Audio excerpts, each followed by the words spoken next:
Chapter 1: The Difficulty of Finding the Freedoms and Advantages. Lesson 3. This guide is the record of Jigme Gyalwai Nyugu's oral instructions on the outer and inner preliminaries for the Longchen Nyingtik Great Perfection. Patrul Rinpoche received the oral teachings 25 times and faithfully recorded the instructions of his guru. The text is comprehensive and carries extraordinary blessing power of the lineage. Chapter 1 primarily discusses the difficulty of finding the freedoms and advantages.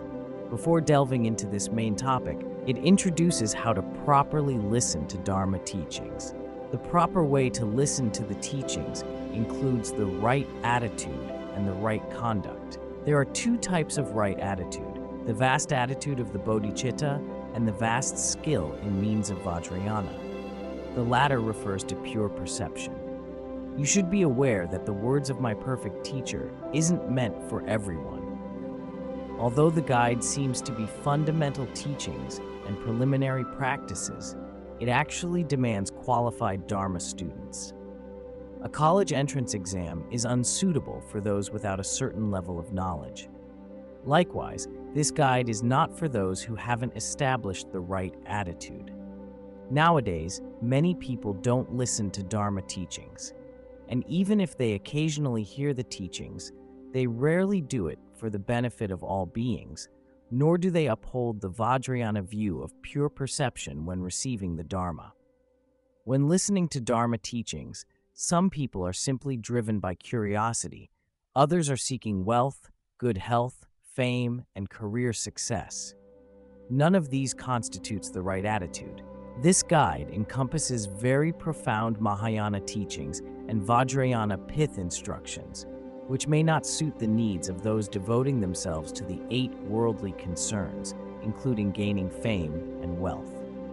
From this perspective, we can tell how supreme and profound this guide is when the teaching starts with cultivating and understanding the right attitude.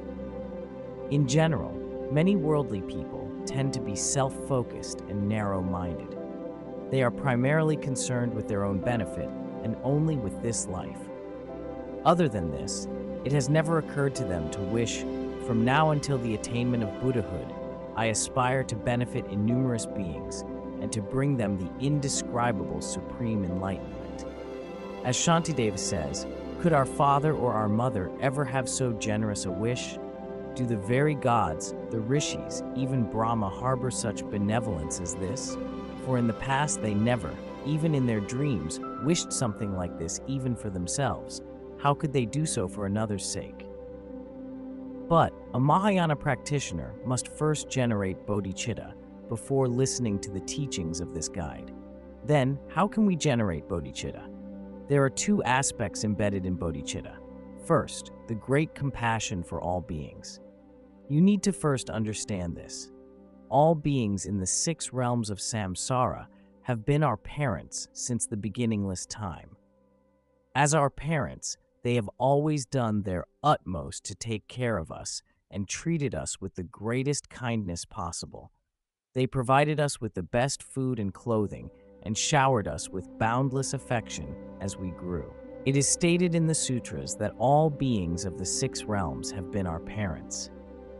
Here is a story recorded in the Buddha Speaks about the deep kindness of parents and the difficulty in repaying it. One day, Buddha Shakyamuni was leading his disciples to the south. Along the road, the Buddha saw a pile of bones and started to make 5-point prostrations. Ananda was puzzled and asked, "You are the teacher of the 3 worlds, the loving father of all beings born in 4 ways, the sacred object of refuge and veneration to everyone. Why are you prostrating to these bones?" The Buddha answered, "This pile of bones may either belong to my former ancestor or my parent of past lives. For this reason, I shall prostrate to the pile." The Buddha also says in the Brahma's Net Sutra, "All men have been my father, all women have been my mother. Beings of the 6 realms have all been my parents." We don't remember this because the parent-child relationship may have happened countless eons ago, and because we lost the memory of that relationship due to confusion through rebirth. Nevertheless, noble beings and great practitioners who have truly practiced bodhicitta can develop conviction on this. For example, once at Nithang, a Tibetan village close to Lhasa, Venerable Atisha noticed a horse had gotten its neck stuck in a tree. The horse was screaming and struggling desperately, and Venerable Atisha urged the man beside him, "My old mother is suffering. Please help her quickly." People who have truly practiced bodhicitta will consider all beings, whether a Brahma or an Indra, an ant or a bug, as their parents in past lives. Thus, these people will never even want to harm a tiny bug because each of these beings is no different from their parent of this life. Jigme Phuntsok Rinpoche says in his The Words of the Magnetizing Time, "Beings of the three worlds have all been our parents, so we shall protect them impartially with great love and compassion." Since all beings of the three worlds have been our parents, we shouldn't only treat our parents of this life nicely, while neglecting or even slaughtering others, including our enemies and animals. Otherwise, it is a shame for our humanity at large and also a reflection of a Mahayanist's lack of bodhicitta. Actually, this is the most challenging part of our practice. Many people say that they wish to generate bodhicitta. Eminent masters repetitively emphasize the importance of generating bodhicitta. But have they truly aspired to generate bodhicitta? Can they treat all beings in the same manner as they treat their parents of this life? The question is worth further examination.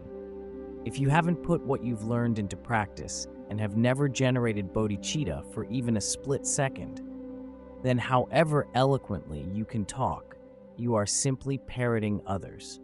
As a result, you will bring little benefit to yourself, let alone to others. So, when you study the guide, make sure you always think this way. All beings have been my parents, taking care of me with the greatest possible kindness. As Khenpo Ngawang Pelzang said, even if my parents became beggars due to poverty, when they received a small morsel of fat or a piece of meat in the few poor scraps they got, they would give it all to me, keeping nothing to themselves.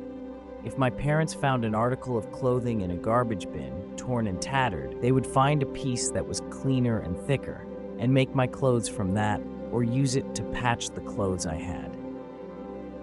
Except for very few parents who don't love their children due to special karmic causes, almost all parents, be they rich or poor, love their children beyond verbal description.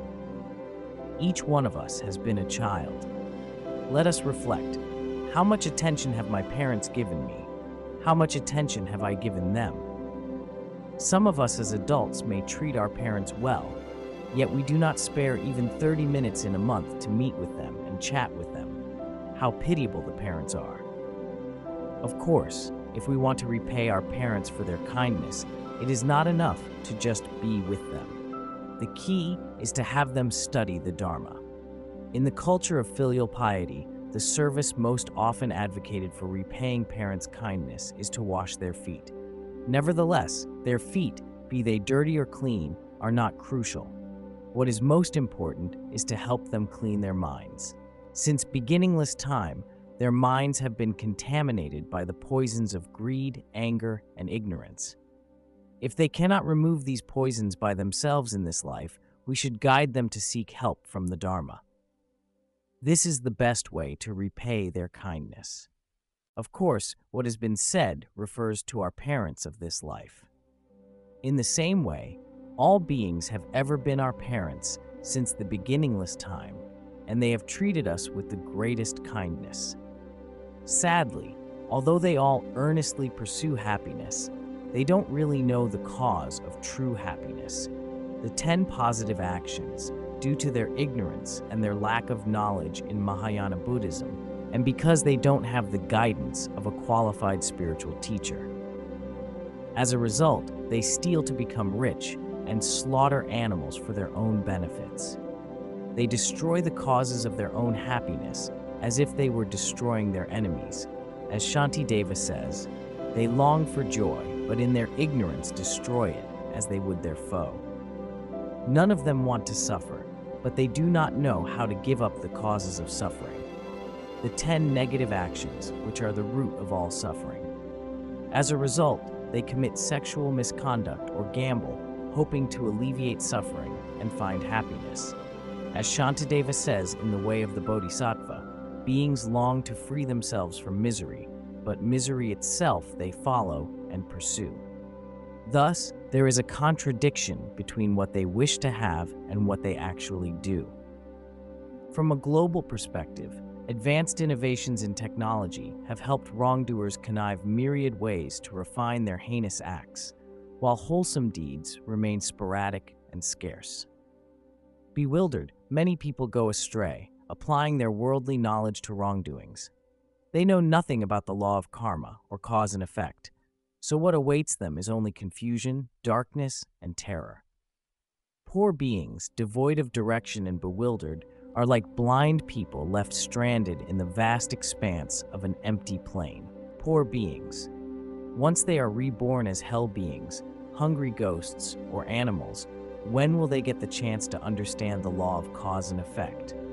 We should reflect on this. Will I fall into one of the 3 lower realms? If we do fall, our chance of liberation is extremely slim, nearly 0. Now that we have a precious human birth, we must seize this opportunity. Otherwise, if we make a big mistake due to an impulsive wrong decision, it will be too late for regret. Therefore, while we still live as human beings, we must guide ourselves in the right direction. In the meantime, we should generate great compassion for the deluded beings who have been our parents. This is the first aspect in generating bodhicitta. Second, the wisdom of complete enlightenment. Think further. Nothing other than the Dharma can truly liberate all beings from suffering. Now that I've encountered a qualified teacher and the Mahayana doctrines, and I am fortunate enough to be a suitable recipient for the teachings, all the favorable causes and conditions have been met. Therefore, I must devote myself to hearing, contemplating, and meditating on Mahayana Buddhism, which can uproot the causes of samsara. This is not driven by pursuing my own happiness or fame. Instead, it is motivated by the wish to lead all sentient beings, my parents of this life and past lives who are tormented by the miseries of the 6 realms, to the state of Buddhahood, thus freeing them from karmic debts, habitual patterns, and the sufferings of samsara. This is the second aspect of bodhicitta, the wisdom of enlightenment. In a nutshell, bodhicitta is, as Maitreya says, wishing to benefit others and longing to attain complete enlightenment. Bodhicitta has 2 aspects. First, the great compassion for all beings, and second, the wisdom of enlightenment. Jigme Lingpa says bodhicitta is free of selfishness. Bodhicitta is the motivation that one aspires to attaining Buddhahood for all beings, and this motivation is as strong as that of a hungry person seeking food or a dehydrated person seeking water. Bodhicitta is supreme, so we should have it all the time. The training of bodhicitta is covered in this guide through pith instructions. In Tibetan Buddhism, the words of my perfect teacher, a precious guide full of pith instructions, is considered the most profound lamp illuminating the path. This time, my teaching doesn't have to meet a specific schedule, so I will simply follow my own pace. During the study of the text, I hope you will internalize the teachings and examine your minds with Patrul Rinpoche's Vajra words, like a pretty girl who checks herself in a mirror again and again for black spots. After the examination, you will find you have committed unimaginable wrongdoings before studying the Dharma. Even after studying the Dharma, many of your practices are simply simulation, not even qualified to be a Theravada practice, let alone a Mahayana one. You may be very eloquent in your speech, but you may not walk your talk. After listening to Dharma teachings, some of you comment, "I didn't know the Dharma before, but now I know something about it." In fact, if you examine your minds from the standpoint of the teachings and the words of my perfect teacher, you will realize you haven't known enough. So please, do vow to continue Dharma study. In fact, the more you study the text, the more challenging it becomes. Take, for example, the chapter on arousing bodhicitta. Anyone can deliver an eloquent presentation on the topic for half a day, and I have been teaching it for over 20 years. However, when examining my thoughts, I realize my mind doesn't always remain in the state of bodhicitta. Sometimes my mind is in a neutral state when I teach. My teaching is neither for the sake of myself nor for others. I just simply finish the teaching task because I don't want to be absent. Although I mention in class that the teaching is for the benefit of all beings, I may not always hold this motivation in my mind, which should be improved.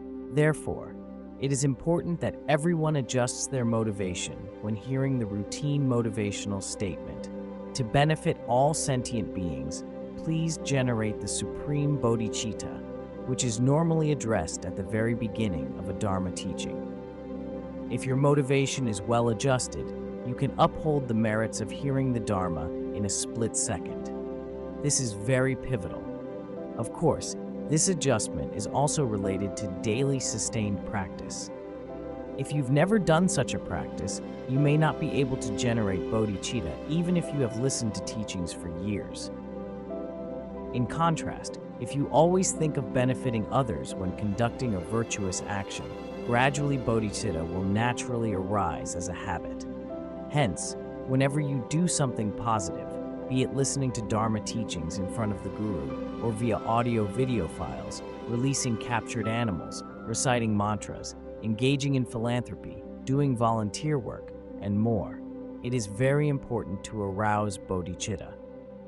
However major or minor the scale of virtuous deeds, as major as saving thousands of yaks or building a multi-story Dharma hall, or as minor as reciting once the short mantra of Avalokiteshvara or the name of Buddha Amitabha, before beginning, you should arouse bodhicitta as a skillful means to make sure the action becomes a source of good for the future.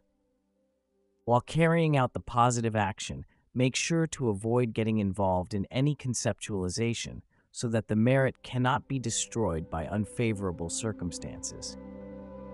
If you have realized the great perfection, Mahamudra, or the great middle way, you may remain in such a state. This is the supreme non-conceptualization. If you have no such realization, you may concentrate your mind and focus on the action wholeheartedly. No distraction is also considered action without conceptualization. Some Dharma students can concentrate on the teaching at the very beginning, but then their minds start getting scattered. This is not action without conceptualization. At the end, seal the positive action properly by dedicating the merit. This dedication will ensure that the merit continuously grows and becomes even greater. This is like depositing cash at a bank, so the money is sealed and the interest is growing. If you choose not to deposit, the money will be stolen or misspent at any time. Therefore, many experienced Tibetan practitioners place great importance on dedication. For example, if someone comes to them abruptly while they are meditating or doing other good deeds, they will tell the person, "Please wait a minute. I will get back to you after dedicating my merit." If they don't have time for a long dedication prayer, they will at least recite the following verses. Just as the Bodhisattva Manjushri attained omniscience and Samantabhadra too, all these merits now I dedicate to train and follow in their footsteps. As all the victorious Buddhas of past, present, and future praise dedication as supreme, so now I dedicate all these roots of virtue for all beings to perfect good actions. By doing so, the merit won't be exhausted until the attainment of Buddhahood. It is indispensable to enhance virtuous actions with the three supreme methods. I've introduced the three supreme methods many times in the past, and here I've brought up the methods again. I hope you will always remember to practice the methods for the rest of your life, instead of for only 1 or 2 days. As for me, I don't study the words of my perfect teacher as if it were a newspaper to be read today and thrown away tomorrow. I don't seek new practices or teachings everywhere after studying the text. Instead, I greatly appreciate each word and sentence in the text. In the past, many practitioners regarded this guide as a wish-fulfilling jewel. Back then, there were no printed books available, so if a person could hand copy the text very well, someone was willing to exchange a yak for a copy. In those days, the value of a yak was about 1/3 of the wealth of a medium-income household. Therefore, the exchange reflected how much people valued this guide. However, nowadays more copies of books are available, yet people's desire for the Dharma is gradually shrinking.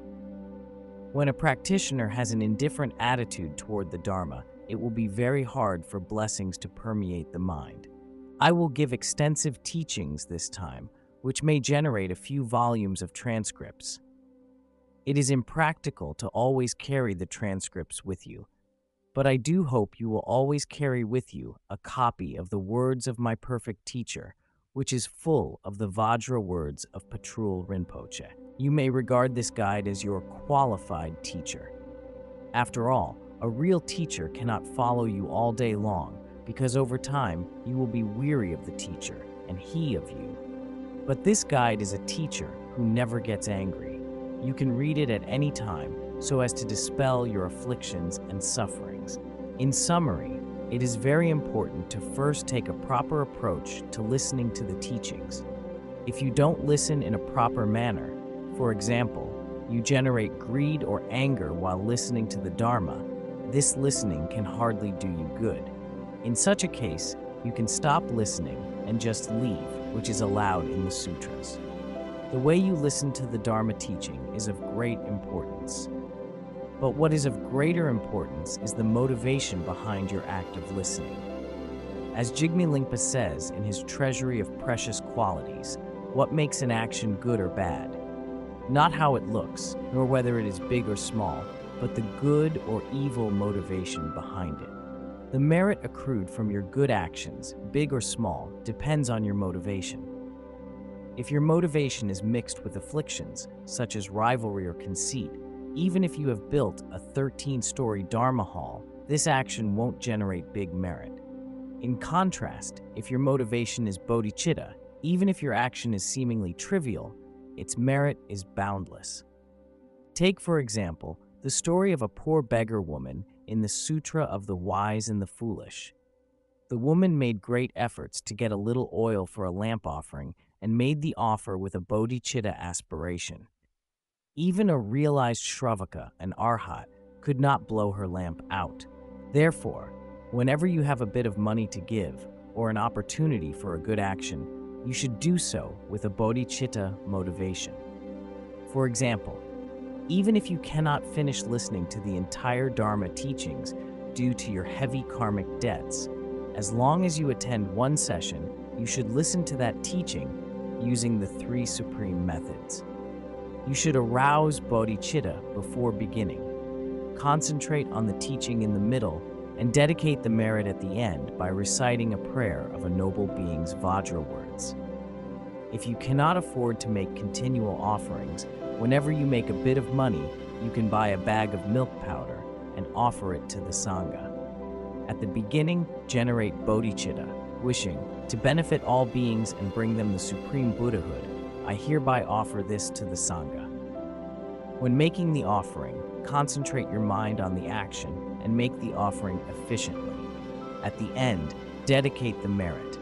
By so doing, the good action starts well and ends well. Its merit will play an important role on your path to enlightenment.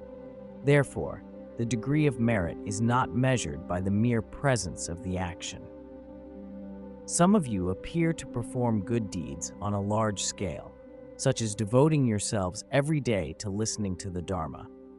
Regardless of how many teachings you have received, it is important to know that being driven by ordinary concerns, such as a desire for status or fame, is not aligned with the true essence of the Dharma. Some Tibetan lamas study the Dharma to receive the title of Khenpo or Geshe. Some Chinese Buddhist monks listen to teachings to receive the title of Chief Master. Some householders attend Buddhist teachings to become Dharma instructors or to achieve worldly benefits, such as family harmony, prosperity, eloquence, or wealth. People like these are not yet authentic students and practitioners of Mahayana Buddhism, no matter how much they've studied. This is because Mahayanists have only one goal in mind: to benefit all sentient beings and to lead them to Buddhahood. If your motivation is not right, studying any Dharma, no matter how profound it is, will bring little benefit. Once Venerable Atisha appeared very sad, and his disciple Dramtempa asked him why. Atisha answered, "I have a disciple who had been practicing deity yoga. Today, he fell into a lower realm. Normally, deity practice won't cause rebirth in lower realms. However, if a practitioner has a vicious motivation, such as killing others, this practitioner will experience a negative karmic result. Therefore, the motivation behind an action is very important. If the motivation is pure, everything will be pure. This is like a tree. If the tree has a poisonous root, its branches, flowers, and fruit will be poisonous. If the tree has a medicinal root, its branches, flowers, and fruit will all bring miraculous healing. Therefore, first and foremost, it is crucial to look inward and adjust your motivation. Whatever you want to say or do, you should arouse bodhicitta at the very beginning of any action. As said in the Way of the Bodhisattva, when you feel the wish to move about, or even to express yourself in speech, first examine what is in your mind, for steadfast ones should act correctly. If you can adjust your motivation in this manner, skillful means will permeate your positive actions, and you will have embarked on the path of those great beings, even with a seemingly trivial virtuous deed. In fact, the merit of simply generating an altruistic mind can far exceed that of offering to all the Buddhas. As Shantideva says, the simple thought to be of help to others exceeds in worth the worship of the Buddhas. The Sutra of the Maiden, Excellent Moon, says, "If the merit of hoping to help others knows no bounds, what need is there to speak of the actual deeds of helping others?" If you cannot cultivate the right motivation, you might think that you are studying and practicing the Dharma, but it will only be a mere imitation of the real thing. As a result, you won't attain real liberation. It says in the commentary on bodhicitta, aside from bodhicitta, there's no other means within the world with which to gain the benefit of others and oneself. No other methods have the Buddhas seen. Some people appear very diligent, yet their motivation is not well established. For them, the reason for practicing Dharma is to receive praise and offerings, which is not very meaningful. During the pilgrimage trip to Mount Wutai, I once noticed a monk meditating. I checked on him from behind a pillar and found he would remain in proper posture with eyes closed when someone was around, but he would open his eyes and look around when nobody was around. Such things also happen in the Tibetan regions. When I was in Lhasa, I noticed some monks reciting the prayer of praises to the 21 Taras with vajra and bell in their hands, begging for alms. When someone walked by, they would start chanting hard, Om Jetsunma Pakdrol Mala Chaksal Lo. When nobody was around, they would stop chanting. Such people may appear diligent, yet their seemingly good actions are motivated by a desire for fame or money. Their actions accumulate no merit and can even cause harm. But on the other hand, if people generate bodhicitta in their minds, even if their actions are trivial and negligible, the merit will not be lost until they have attained complete Buddhahood. Seeking an external personal image is not worth praising. To be sure, some great masters naturally and involuntarily gain fame when their Dharma activities grow, but this fame is not their goal, but a natural consequence of their bodhicitta. But it is meaningless if a practitioner deliberately boasts or promotes himself in front of others. Therefore, whatever Dharma activity you engage in, you should hold bodhicitta in your minds. This includes listening to Shravakayana or Mahayana teachings, meditating on deities such as Manjushri or Avalokiteshvara, chanting mantras such as the Pure Land Rebirth Mantra or the 100-syllable mantra of Vajrasattva, prostrating as part of the preliminary practices, circumambulating any sacred site such as a mandala tower, a stupa, a dharma hall, or a monastery, and even reciting a single 6-syllable mantra, Om Mani Padme Hum, or turning a prayer wheel. Thus, it is always essential to cultivate bodhicitta whenever you engage in positive actions. For those volunteering for Dharma activities, please make sure to arouse bodhicitta when you are involved in good actions.